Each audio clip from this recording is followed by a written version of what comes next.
Hello friends, this is Rohit Fanish Jain from Madhyanchal professional university.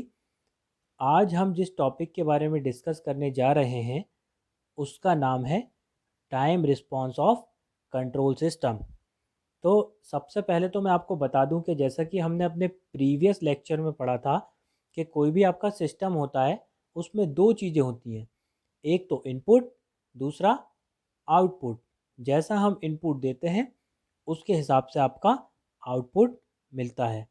तो जो आपका time response है वो भी किस टाइप का रिस्पॉन्स है कि the response given by the system which is a function of time to applied excitation is called time response of the control system.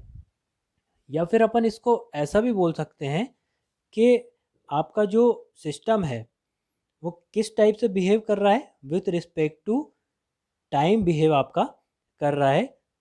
इसके लिए हम अलग अलग टेस्ट इनपुट्स का यूज़ कर सकते हैं और हम उसका रिस्पॉन्स देख सकते हैं।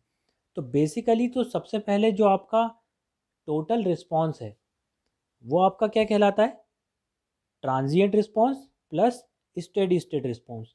दो रिस्पॉन्स मिलकर हमारा टोटल रिस्पॉन्स क्रिएट करते हैं। तो सबसे पहले हम क्या करते हैं, सिस्टम में एक्साइटेशन इनपुट अपन अप्लाई करेंगे तो हमको उसका कुछ ना कुछ आपको आउटपुट रिस्पॉन्स देखने को मिलता है। तो जो आपका टोटल रिस्पॉन्स है वो मैंने आपको बताया कि दो रिस्पॉन्स से मिलकर आपका टोटल रिस्पॉन्स बनता है, that is a transient response and steady state response.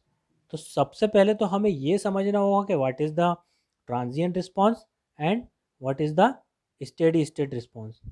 तो आपका ट्रांजिएंट रिस्पॉन्स क्या है, the output variation during the time it take to achieve its final value is called as transient response. The time required to achieve the final value is called transient period.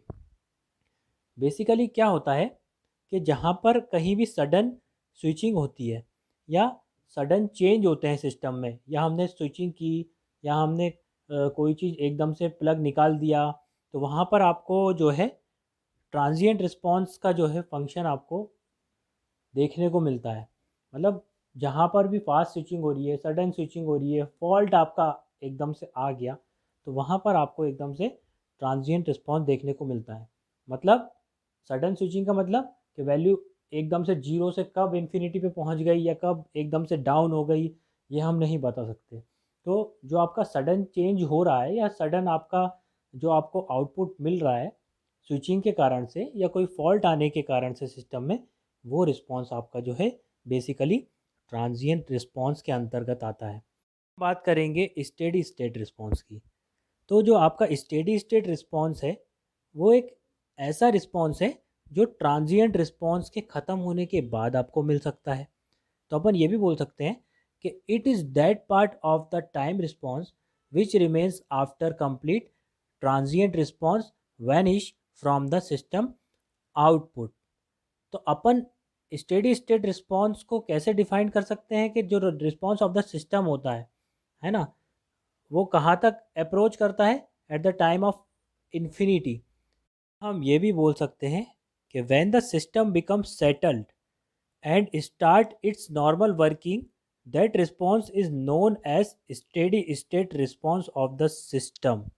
This is also known as forced response and is the function of input, the portion of response mainly due to poles of input or forcing function। Means जो आपका steady state response है कब आता है, जब आपका normal working condition में system आ जाता है या सिस्टम आपका जो है सेटल्ड डाउन हो जाता है, उस रिस्पॉन्स को हम स्टेडी स्टेट रिस्पॉन्स कह सकते हैं। और ऐसा कब तक चलेगा, इन्फिनिटी टाइम पीरियड तक ऐसा आपका चलता रहेगा और सिस्टम का जो नेचर है वो एज अ कांस्टेंट बिहेव करेगा।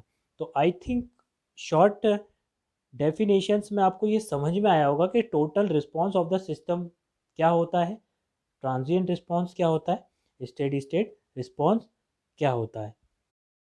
Thank you so much.